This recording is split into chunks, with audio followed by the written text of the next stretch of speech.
Welcome back, dear students. Today, I am going to discuss about object-oriented programming paradigm, OOPS paradigm.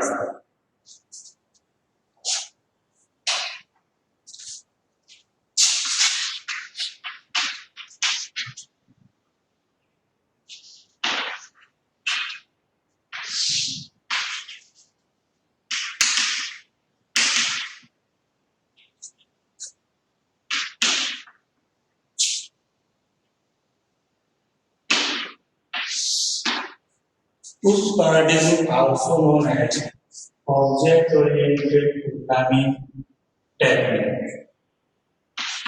खाए आप भी खाइएगा। Sound clear नहीं आ रहा This है। is सर आवाज एक और आ रही है।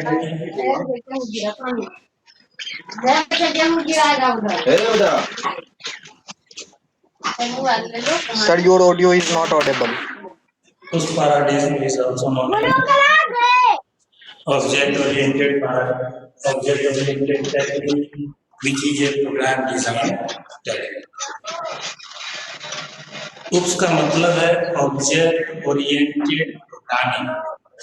ये प्रोग्रामिंग एक टेक्निक है, इसको प्रोग्राम डिजाइन टेक्निक भी कहते हैं। किसको समझ में आ रहा है? In this technique, क्या है बे? the program is divided into a number of parts called objects. Fuck. In this technique, a program is divided into a number of parts also known as module called objects. Sir इधर भी देख लिए sir, कुछ समझ में नहीं आ रहा है। इस टेक्निक में प्रोग्राम को बांटा जाता है कई पार्ट्स में, अरे बेटी जिसको कहा जाता है objects. And object is a real world entity. Object जो है वो रियल वर्ल्ड एंटिटी होगा। That is characterized पढ़ाने आते हैं क्या? by an entity type. अरे सर समझ में नहीं आ रहा है, ना बोर्ड पे ना आपका आवाज। प्रोग्राम बता हुआ होगा ऑब्जेक्ट में। ऑब्जेक्ट क्या है? रियल वर्ल्ड एंटिटी है। रियल वर्ल्ड एंटिटी के बारे में जो इंफॉर्मेशन रिप्रेजेंट करेगा वो ऑब्जेक्ट कहलाएगा, जिसको कैरेक्टराइज किया जाता है एंटिटी टाइप के द्वारा, जिसको हम लोग क्लास भी कहते हैं।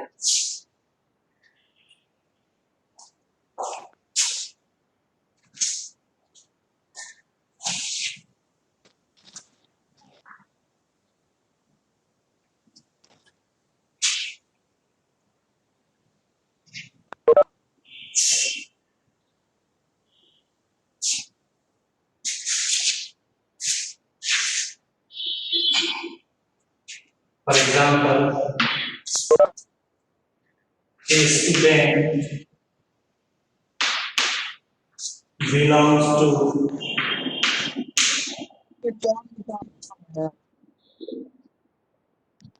student class. Student where student will be class and there will be object. Another example. Sir आप सबको म्यूट कर दीजिए, बहुत डिस्टरबेंस हो रहा है। Aarti is a student of MCA Sem 1 session sir किसी को समझ में आ ही नहीं रहा है सर, आप लिखते जा रहे हैं। Hello sir, hello. नहीं सुनेंगे वो नहीं सुनेंगे। वो अपने में है, धुन में आए हैं, धुन में पढ़ा रहे हैं। Where in object-oriented programming, hello a class is पढ़ कौन रहा है? data type and objects hello are hello the variable हाँ instances सर, हम लोग सब मिलकर सर माफी मांग रहे हैं सर, माफी। class everybody leave the class. ऐसे नहीं होगा, ऑब्जेक्ट सुनेगा ही ओरिएंटेड नहीं। प्रोग्रामिंग में क्लास को डेटा टाइप कहा जाता है और ऑब्जेक्ट को वेरिएबल या इंस्टेंस कहा जाता है क्लास टाइप। गजब स्थिति है यार।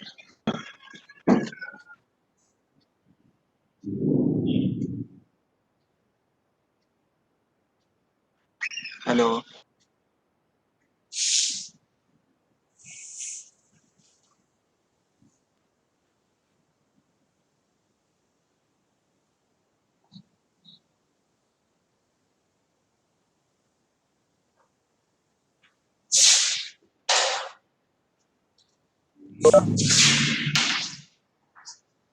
Every object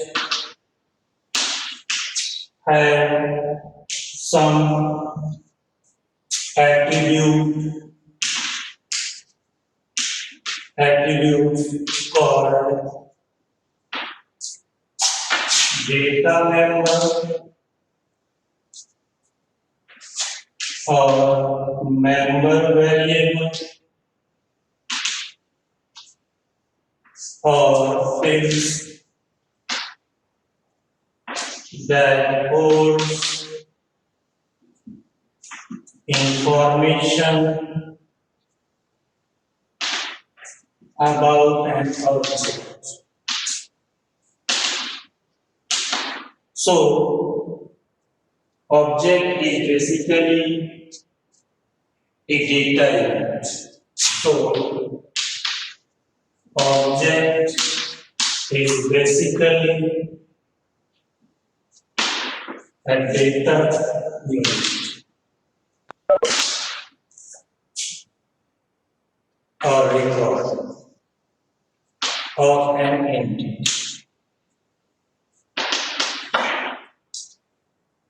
हर एक ऑब्जेक्ट जो रियल वर्ल्ड यूनिटी को रिप्रेजेंट करता है उसके पास कुछ गुण होगा, एट्रीब्यूट्स होगा, जिसको हम लोग डेटा मेंबर्स कहते हैं या मेंबर वेरिएबल या फील्ड्स कहा जाता है, जो इंफॉर्मेशन रखेगा उस ऑब्जेक्ट के बारे में। इसीलिए ऑब्जेक्ट को हम लोग डेटा यूनिट भी कहते अटेंडेंस बना लो ना, अटेंडेंस हैं बना लो। या उस एंटिटी का रिकॉर्ड भी करें। For छोड़ दो example, class sir.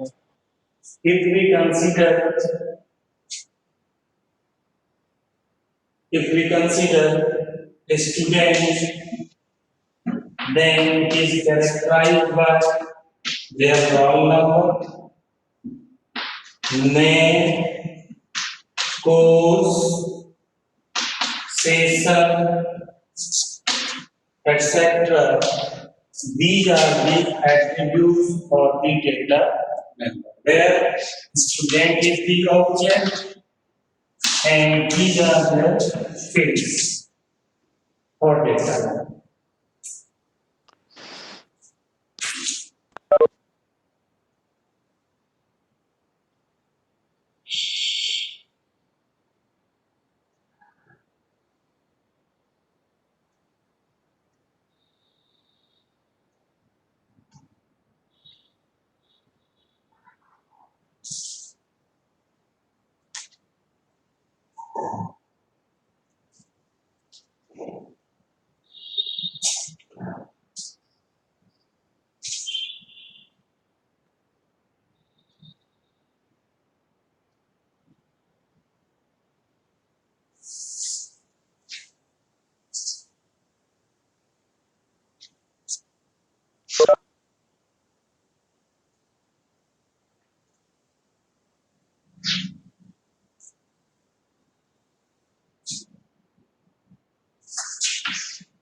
In addition,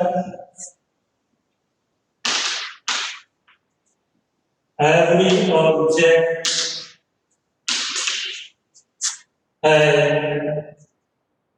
has some behavior,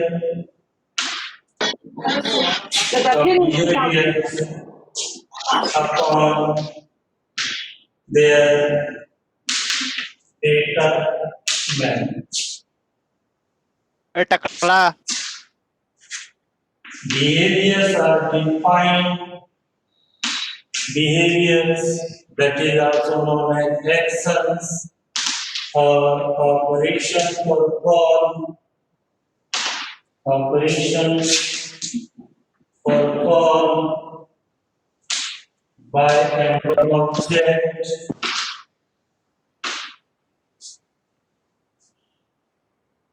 is done by their functions, also known as member functions or method.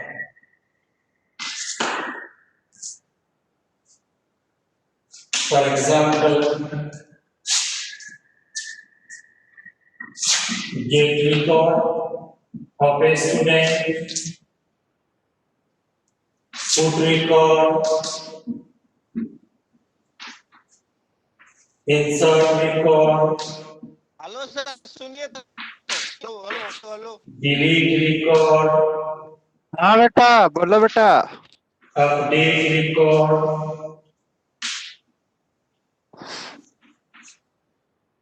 etc. सुन रहे मेरे बात बोलो ना यदि किसी ऑब्जेक्ट के पास कोई गुण है, एट्रीब्यूट है, तो वो परिलक्षित भी हो। मतलब समझ में आइए ना सर आप पढ़ाए जा रहे हैं जो उस ऑब्जेक्ट के द्वारा किए गए क्रियाकलापों सर आपको क्या है इसको की behavior नाश्ता नाश्ता करके आए हैं। जिस नाम ऑब्जेक्ट याद के लेकर पास फिर जैसा समझ में डेटा आता हो ठीक है उसका कॉलेज में behavior इस्तेमाल भी वैसा ही हो। जैसे स्टूडेंट के पास डेटा है ये बोले नाश्ता वास्ता नहीं किया है क्या सर पूरा दे रहे हैं रिकॉर्ड करता है स्टूडेंट का, पागल तो रिकॉर्ड के साथ क्या क्या काम कर सकते हैं?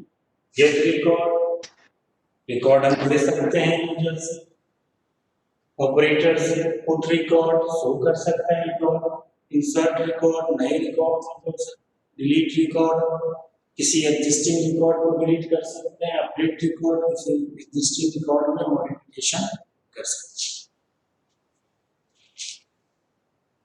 इसी बिहेवियर को हम लोग एक्शन या operation perform by an object कहते हैं, जिसको कि मेंबर फंक्शन या मेथड भी कहा जाता है। हेलो अरे सुमन सर हेलो प्यारे सर अच्छे सर इधर देख लिए सर सुन लीजिए बात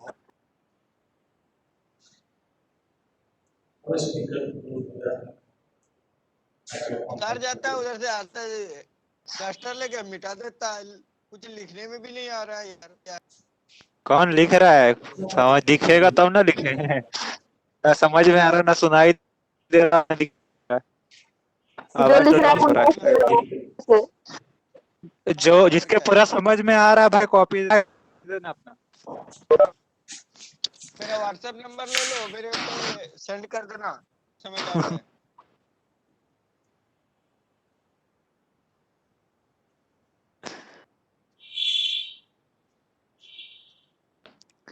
टट्टी लग गया क्या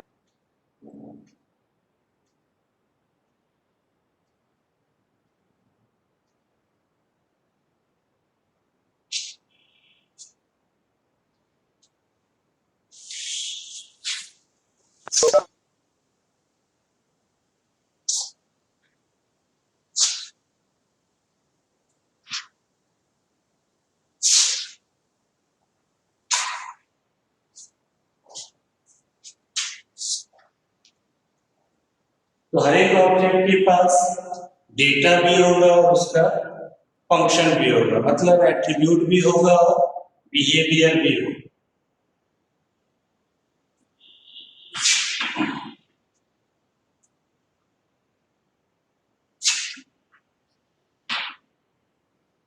In object-oriented programming, objects are the variable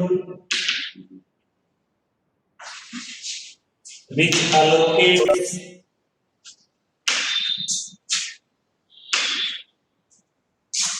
memory in heap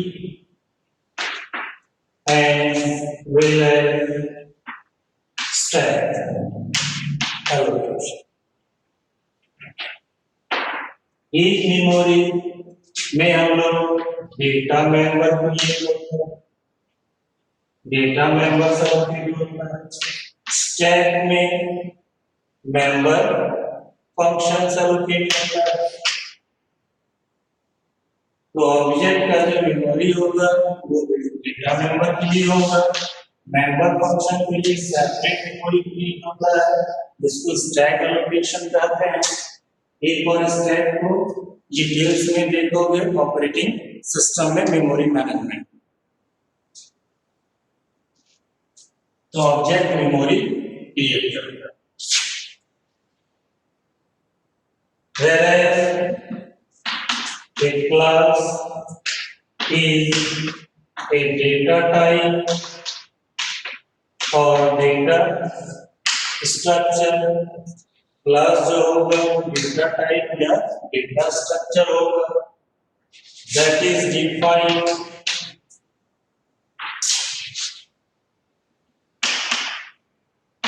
inside the program code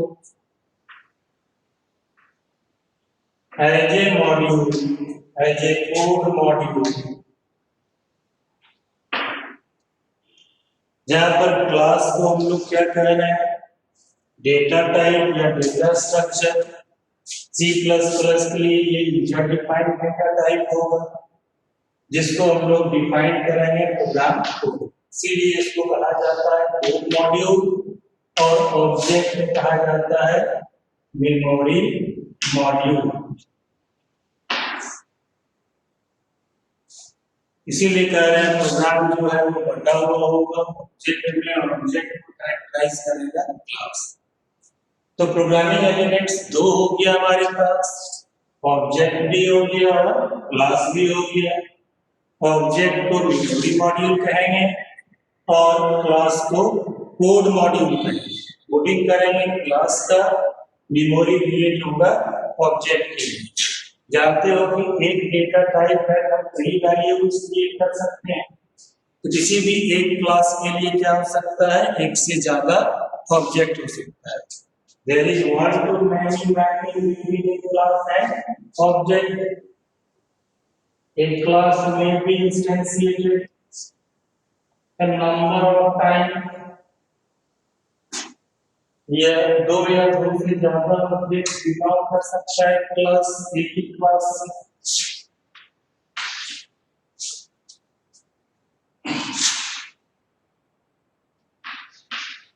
There may be one to one or one to many mapping between a class and their object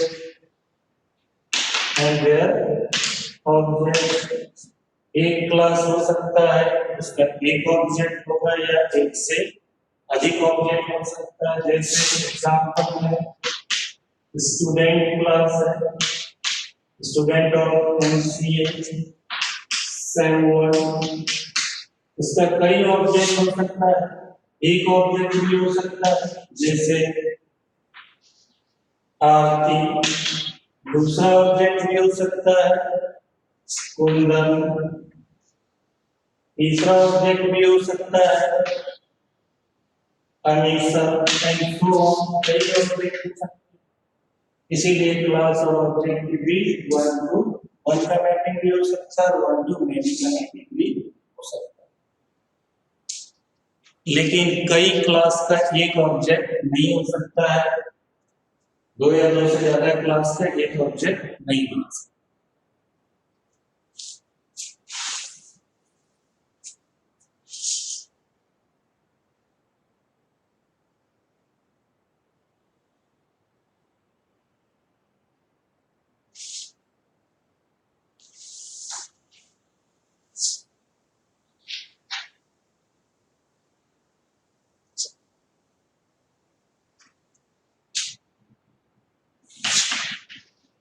A program can have any number of classes and their objects. क्योंकि programme बटा हुआ होता है class और object में, तो किसी भी प्रोग्राम में एक क्लास भी हो सकता है और एक से ज्यादा क्लास भी हो सकता है। ये रियल वर्ल्ड प्रॉब्लम पर डिपेंड करेगा कि कितना क्लास और कितना ऑब्जेक्ट है। यूएमएल में तुम लोगों ने पढ़ा होगा, यूनिफाइड मॉडलिंग लैंग्वेज में क्लास और ऑब्जेक्ट को डिसाइड करने का तरीका, कि किसी भी प्रॉब्लम को सॉल्व करने के लिए कितने क्लास और कितने ऑब्जेक्ट का रिक्वायरमेंट होगा। सॉफ्टवेयर इंजीनियरिंग में भी प्रिंसिपल्स है, कई मॉडल्स है, prototype model, beam model, spiral model, जो बताता है कि प्रोग्राम में कितना क्लास और कितना ऑब्जेक्ट। तो किसी भी ऑब्जेक्ट ओरिएंटेड प्रोग्रामिंग में कई क्लास हो सकता है, हर एक क्लास का कई ऑब्जेक्ट हो सकता है। एटलीस्ट वन क्लास और वन ऑब्जेक्ट होना ही चाहिए, क्योंकि ये ऑब्जेक्ट ओरिएंटेड प्रोग्रामिंग है। लेकिन एक क्लास के होने से हम लोग ऑब्जेक्ट ओरिएंटेड नहीं कर सकते, इस चीज को भी अभी देखेंगे। तो फाइनली हम बात करें तो क्या क्या एलिमेंट निकल के आया। An object oriented program have the following elements. Object oriented program में कौन सा एलिमेंट होगा? ऑब्जेक्ट्स होगा,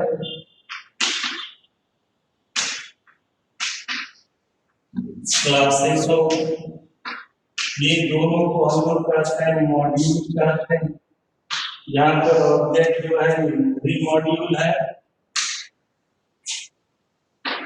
तो क्लास जो है ये कोड मॉड्यूल है। ऑब्जेक्ट या क्लास कैरेक्टराइज होगा डेटा मेंबर्स और मेंबर फंक्शंस के।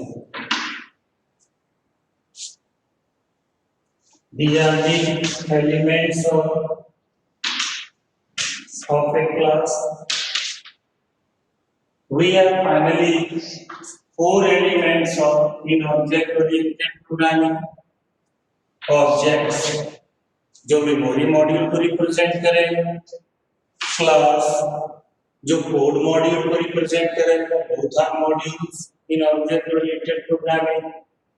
क्लास को कैरेक्टराइज या ऑब्जेक्ट को कैरेक्टराइज करेंगे दो एलिमेंट्स, डेटा मेंबर और मेंबर फंक्शंस को। अभी तक देख रहे थे हमारा प्रोग्रामिंग करने के लिए चार एलिमेंट होना चाहिए। अब है कि कौन सा एलिमेंट पहले डिसाइड होगा और कौन सा एलिमेंट बाद में डिसाइड होगा। तो सबसे पहले डिसाइड करना पड़ता है, मॉडल की बात करें सबसे पहले डिसाइड करना पड़ेगा डेटा मेंबर, कौन सा डेटा कलेक्ट करना है। जब डेटा को कलेक्ट कर लेंगे, रिकॉर्ड बना लेंगे, वो रिकॉर्ड किससे बिलोंग करता है, तो सेकेंड में हम लोग ऑब्जेक्ट डिसाइड करेंगे। ठीक है, ऑब्जेक्ट वो डेटा किससे बिलोंग कर रहा है, ऑब्जेक्ट से बिलोंग कर रहा है। ऑब्जेक्ट है तो कुछ लोग ऑब्जेक्ट है तो एक ऑब्जेक्ट और दो ऑब्जेक्ट दोनों सेम है या दो ऑब्जेक्ट डिफरेंट है। यदि दो ऑब्जेक्ट सेम है तो दोनों बिलोंग करेंगे किससे, क्लास से। थर्ड में डिसाइड करेंगे ऑब्जेक्ट है तो ऑब्जेक्ट में कुछ बिहेवियर भी होगा, तो थर्ड में डिसाइड करेंगे मेंबर फंक्शन। जब ये तीनों चीज डिसाइड हो जाएगा तो फाइनली डिसाइड करेंगे क्लास। ये कंसेप्चुअल है कि पहले हम क्या डिसाइड करें डिजाइन में, प्रोग्राम डिजाइन में पहले डेटा मेंबर डिसाइड करें किस डेटा को आपको कलेक्ट करना है, फिर डिसाइड करें वो डेटा किससे बिलोंग कर रहा है, किस ऑब्जेक्ट से बिलोंग कर रहा है। जब ये दो चीज डिसीजन हो जाएगा तब ये डिसाइड करेंगे कि क्या बिहेवियर होगा उस ऑब्जेक्ट का। जब ये तीनों चीज डिसाइड हो जाएगा तो फाइनली डिफाइन करेंगे क्लास। लेकिन जब हम प्रोग्रामिंग में आते हैं, कोडिंग में आते हैं, तो सबसे पहले हम डिसाइड करते हैं, सबसे पहले डिफाइन करते हैं क्लास को, फिर डिसाइड करते हैं डेटा मेंबर को, फिर मेंबर फंक्शन को, ऑब्जेक्ट आखिरी में चला जाए। ये उसी प्रकार से जैसे प्रोग्रामिंग का एक बेसिक रूल है इनपुट प्रोसेस और आउटपुट। प्रोग्राम जब लिखते हैं तो पहले इनपुट लेते हैं, फिर प्रोसेस करते हैं, फिर आउटपुट जनरेट करते हैं। लेकिन प्रोग्राम डिजाइन के समय सबसे पहले तय करते हैं आउटपुट। रन करते समय ऑर्डर होगा 1, 2 और 3, लेकिन डिजाइन करते समय ऑर्डर होता है तो क्या चाहिए, उस चीज को पाने के लिए क्या इनपुट होगा, तब कैसे प्रोसेस करें। यानी 1, 2, 3 हमारा आउटपुट है, रन मोड में है तो डिजाइन मोड में आ जाएगा 2, 3, 1।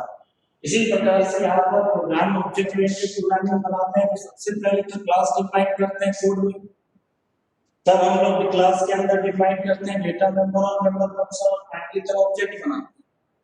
लेकिन डिजाइन करते समय सबसे पहले हम देखेंगे डेटा मेंबर को, फिर ऑब्जेक्ट को, फिर मेंबर फंक्शन को, लास्टली क्लास। तो थिंकिंग में और इम्प्लीमेंटेशन का ऑर्डर डिफरेंट होता है। थिंक हम किसी अलग ऑर्डर में करते हैं तो उसका इम्प्लीमेंटेशन अलग ऑर्डर में होता है। तो इस एग्जांपल को समझाएं कि जनरल प्रिंसिपल ऑफ प्रोग्रामिंग का इनपुट प्रोसेस और आउटपुट। जब हम रन करते हैं तो पहले इनपुट देते हैं, फिर प्रोसेस होता है, तब आउटपुट जनरेट होता है। लेकिन डिजाइन करते समय सबसे पहले तय करते हैं क्या हमको रिजल्ट चाहिए, उस रिजल्ट को पाने के लिए क्या इनपुट होगा, तब कैसे प्रोसेस करें।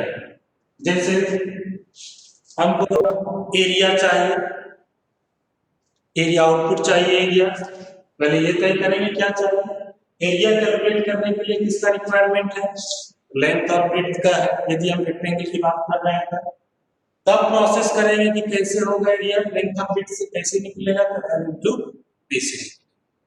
तो जो हमारा थिंकिंग होता है या डिजाइन होता है उसका ऑर्डर डिफरेंट होता है एग्जीक्यूशन से।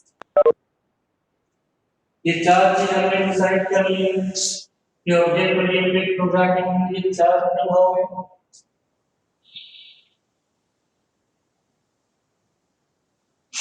अब बात करते हैं ऑब्जेक्ट ओरिएंटेड किसको कहते हैं। अभी तक तो बात कर रहे थे ऑब्जेक्ट ओरिएंटेड का क्या कंसेप्ट है, कौन कौन सा एलिमेंट होगा, किस ऑर्डर में एलिमेंट को डिसाइड करेंगे और फिर राइट करेंगे। अब यहाँ पे बात करने जा रहे हैं object orientation. Object orientation, object orientation क्या है, ये प्रिंसिपल है object oriented programming. The principle of object oriented programming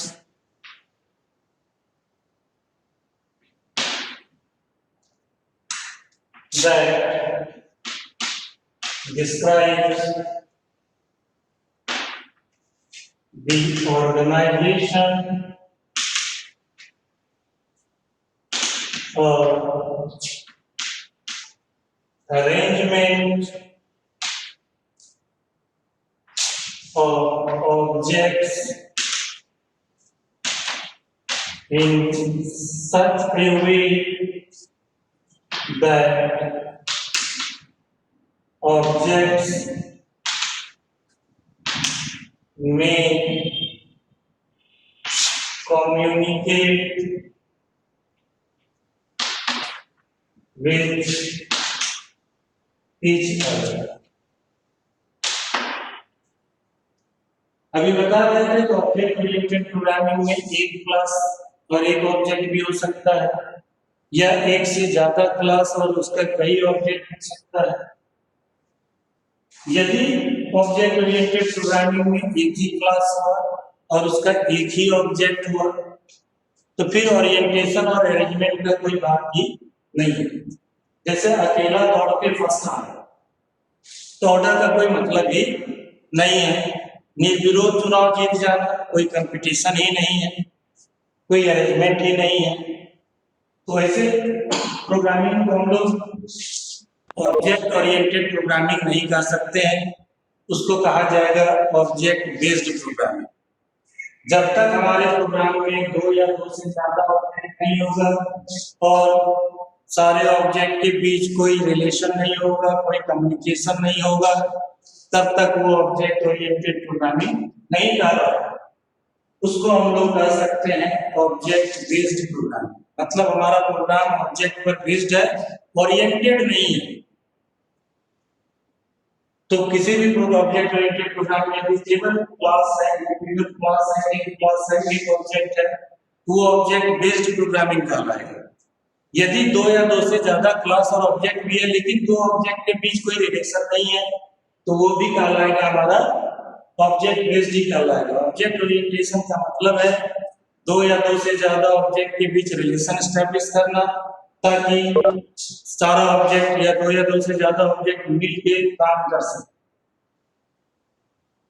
जैसे हमारे प्रोग्राम में एक ऑब्जेक्ट है, ये ऑब्जेक्ट बेस्ड प्रोग्रामिंग करना है। यदि दूसरा ऑब्जेक्ट है, ये भी ऑब्जेक्ट बेस्ड कहलाएगा, क्योंकि अलग अलग ऑब्जेक्ट अपना अलग अलग रास्ते पर चल रहा है, उनके बीच कोई रिलेशन, कोई कम्युनिकेशन नहीं है। और भी ऑब्जेक्ट है, मान लीजिए ऑब्जेक्ट 3 है, तीनों के बीच कोई रिलेशन नहीं है, ये भी कहलाएगा ऑब्जेक्ट बेस्ड प्रोग्रामिंग कहलाएगा। हमारे प्रोग्राम में चाहे एक ऑब्जेक्ट हो या एक से ज्यादा ऑब्जेक्ट हो, यदि ऑब्जेक्ट के बीच कोई कम्युनिकेशन नहीं है तो ऑब्जेक्ट बेस्ड प्रोग्रामिंग कहलाएगा, ऑब्जेक्ट ओरिएंटेड नहीं कहलाएगा। लेकिन यदि हम बात करें कि सारे ऑब्जेक्ट के बीच कुछ ना कुछ रिलेशन है, object 1 is related to object 2 and object 3, मतलब ऑब्जेक्ट 1 अपना काम पूरा करेगा किसके मदद से, ऑब्जेक्ट 2 और ऑब्जेक्ट 3 के मदद से। तो यहाँ पर दे लीजिए relationship between object 1 with one object 2 and object 3. Similarly, object 3 have relationship with the object 1 and object 2. Object 2 has a relationship with object 1. जब दो या दो से ज्यादा ऑब्जेक्ट के बीच रिलेशनशिप होगा, रिलेशनशिप क्या प्रोवाइड करता है, कम्युनिकेशन प्रोवाइड करता है। ऑब्जेक्ट 1 का डेटा ऑब्जेक्ट 2 यूज करेगा, ऑब्जेक्ट 2 का डेटा ऑब्जेक्ट 3 यूज करेगा, ऑब्जेक्ट 1 का डेटा भी ऑब्जेक्ट 3 यूज करेगा। ये कहलाएगा हमारा ऑब्जेक्ट ओरिएंटेड प्रोग्रामिंग। तो ऑब्जेक्ट के बीच कम्युनिकेशन ही कहलाता है ऑब्जेक्ट ओरिएंटेड प्रोग्रामिंग, और इस प्रिंसिपल को कहते हैं ऑब्जेक्ट ओरिएंटेशन। एक फिलॉसफी भी है, अकेला चना भाड़ नहीं फोड़ता, मतलब गड़ा नहीं फोड़ता। संसार में हम लोग प्रोग्रामिंग यहाँ बनाने जा रहे हैं रियल वर्ल्ड का प्रोग्रामिंग। रियल वर्ल्ड में हम अकेले सब कुछ काम कर लें, ये संभव ही नहीं है।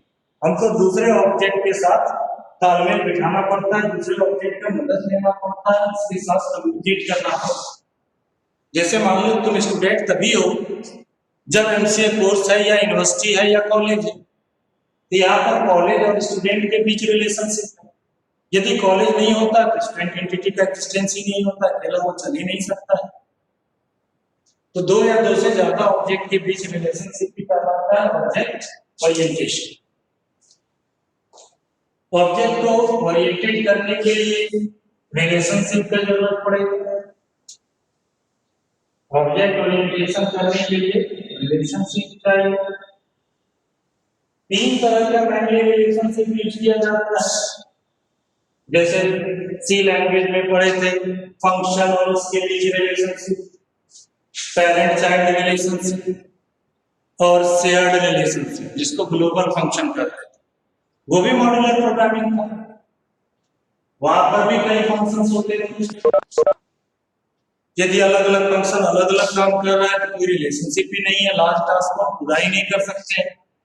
मान के चलते हैं कि सी लैंग्वेज में स्मॉलर टास्क के लिए क्या करना है, तो लेकिन रियल वर्ल्ड प्रोग्रामिंग काफी लार्ज होता है, वहां पर इंडिविजुअल ऑब्जेक्ट सारा काम नहीं कर सकता, तो अदर ऑब्जेक्ट का भी जरूरत पड़ता है, तो उसके बीच रिलेशनशिप चाहिए। सी लैंग्वेज में फंक्शन के बीच रिलेशनशिप हुआ करता था, पेरेंट चाइल्ड रिलेशनशिप, या दूसरा शेयर्ड रिलेशनशिप ग्लोबल फंक्शन के साथ। यहाँ पर जो रिलेशनशिप होगा, relationship between classes and object, class और ऑब्जेक्ट के बीच रिलेशनशिप। पहला relationship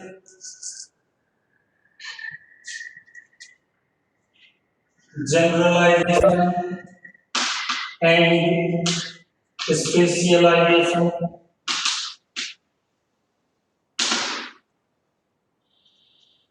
generalisation and specialisation relationship, जिसको हम इंप्लीमेंट करते हैं इनहेरिटेंस के द्वारा। इनहेरिटेंस को जनरलाइजेशन एंड स्पेशलाइजेशन रिलेशनशिप भी कहा जाता है। इनहेरिटेंस रिलेशनशिप है बेस क्लास और चाइल्ड क्लास के बीच, जहां पर बेस क्लास के पास जनरल फीचर हो और चाइल्ड क्लास के पास स्पेशल फीचर हो। जनरल मतलब कॉमन फीचर होगा अपने सारे चाइल्ड के, जबकि हर एक चाइल्ड के पास सम एडिशनल बिहेवियर और एट्रिब्यूट होगा, सम स्पेशलाइजेशन। दूसरा रिलेशनशिप है एसोसिएशन रिलेशनशिप। ये रिलेशनशिप किसके बीच होता है? इनहेरिटेंस बिटवीन क्लासेस, दो क्लास के बीच का रिलेशनशिप कहलाएगा जनरलाइजेशन एंड स्पेशलाइजेशन कहलाएगा। दूसरा एसोसिएशन रिलेशनशिप। एसोसिएशन रिलेशनशिप को कैसे इंप्लीमेंट करते हैं? तो object and argument of A member function, member function object यदि आर्गुमेंट हमारा मेंबर फंक्शन का मतलब one object is associated with another object. ये सारा भी यूएमएल में पढ़े होंगे। ये जो रिलेशनशिप है ये किसके बीच रिलेशनशिप है? Relationship between object, relationship between object या एमंग ऑब्जेक्ट्स। ये रिलेशनशिप वन टू वन भी हो सकता है, one to many, means one object is associated with one another object, या one object is associated with any number of object. तीसरा जो relationship है जिसको हम कहते हैं container and delegation, container and delegation. ये रिलेशनशिप है क्लास और ऑब्जेक्ट के बीच। Relationship between class and objects, जहां पर ये क्लास और ये ऑब्जेक्ट जो objects of different class, objects of different class में इसको इंप्लीमेंट करेंगे कैसे? तो objects as data member, objects as data member of a class. यदि किसी क्लास का डेटा मेंबर दूसरे क्लास का ऑब्जेक्ट हो जाए तो वो कहलाएगा delegate. Delegates are the of data members या fix of another class type. Container is the parent class या कर सकते मास्टर क्लास। जैसे कि एक सुपरसेट के अंदर कई सबसेट्स होते हैं तो कंटेनर जो हो गया सुपरसेट हो गया और डेलीगेट जो हो गया सबसेट। जो तुम्हारा जीयूआई प्रोग्रामिंग है जैसे कि विंडोज प्रोग्रामिंग, जहाँ पर विंडोज इसको फॉर्म करते हैं वो कंटेनर होता है, उसके अंदर चाहे मेनू हो, बटन्स हो, टेक्स्ट बॉक्स हो, ये सारा डेलीगेट्स कहा जाता है। यहाँ पर भी हम कंटेनर और डेलीगेशन की बात करेंगे, लेकिन जीयूआई के टर्म में नहीं। ये तीन तरह का मेनली रिलेशनशिप यूज किया जाता है क्लासेस और ऑब्जेक्ट के बीच। पहला रिलेशनशिप क्लास और क्लास के बीच, दूसरा रिलेशनशिप ऑब्जेक्ट और ऑब्जेक्ट के बीच, और तीसरा रिलेशनशिप क्लास और ऑब्जेक्ट के बीच। जब तक ये रिलेशनशिप नहीं होगा तब तक लार्ज प्रोग्राम को डेवलप नहीं कर पाएंगे। यदि कोशिश भी करेंगे डेवलप करने का, कई एमपीपीटी होगा, डुप्लीकेसी होगा, कहीं ना कहीं पे एक लिमिटेशन हो जाएगा हमारा। अब इसको प्रोग्रामिंग में जब चलेंगे तो सारे प्रिंसिपल को, सारे रिलेशनशिप को इंप्लीमेंट करेंगे। अभी बेसिक प्रिंसिपल्स देख रहे थे ऑब्जेक्ट ओरिएंटेड प्रोग्रामिंग। तो आज क्लास में इतना ही। आज का टॉपिक था ऑब्जेक्ट ओरिएंटेड पैराडाइज, मतलब principles of object oriented programming. Next class में देखेंगे। किसी को कोई क्वेश्चन हो तो पूछ सकते हो।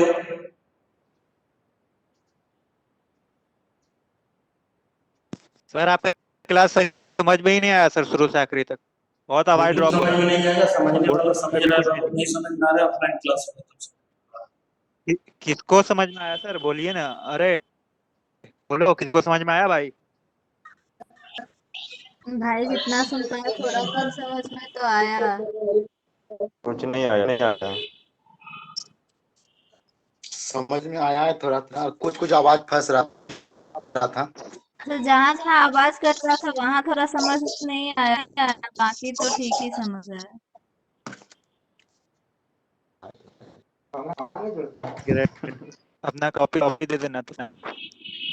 दे देंगे, लिखा हुआ है, मिलना क्लास में। ग्रुप बना ले, व्हाट्सएप कर देगा सबको, आ जाएगा। ओके। ये करो प्रमाण इतना थोड़े ना है। ठीक है जी।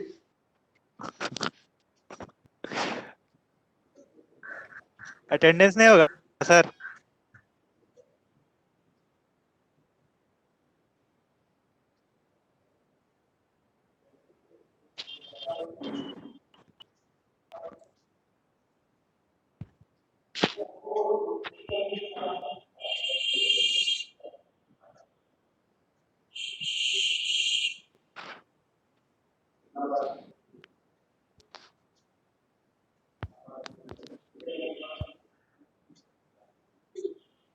Hello sir. कोई क्वेश्चन है चैट करके पूछो।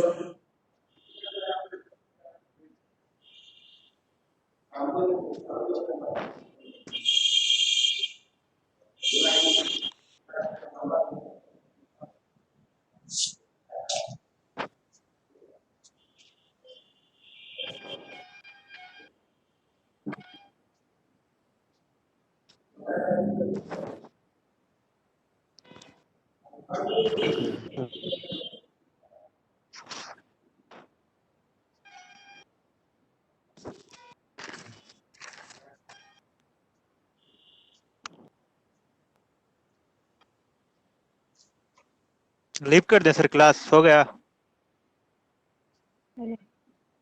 अटेंडेंस कहाँ हुआ है अभी? अटेंडेंस हो गया अभी। वो हमारे क्लास टीचर जो है वही लेंगे ना कि सब लेगा अटेंडेंस।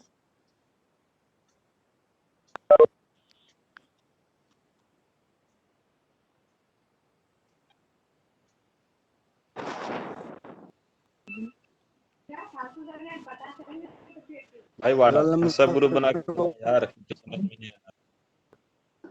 तो हम छाप तो ले कॉपी में। अरे भाई तो बोले कि कुछ समझ में नहीं आया तो कोई कुछ बोलता ही नहीं है। उतने देर से बोला था सर समझ में नहीं आ रहा, समझ में नहीं आ रहा।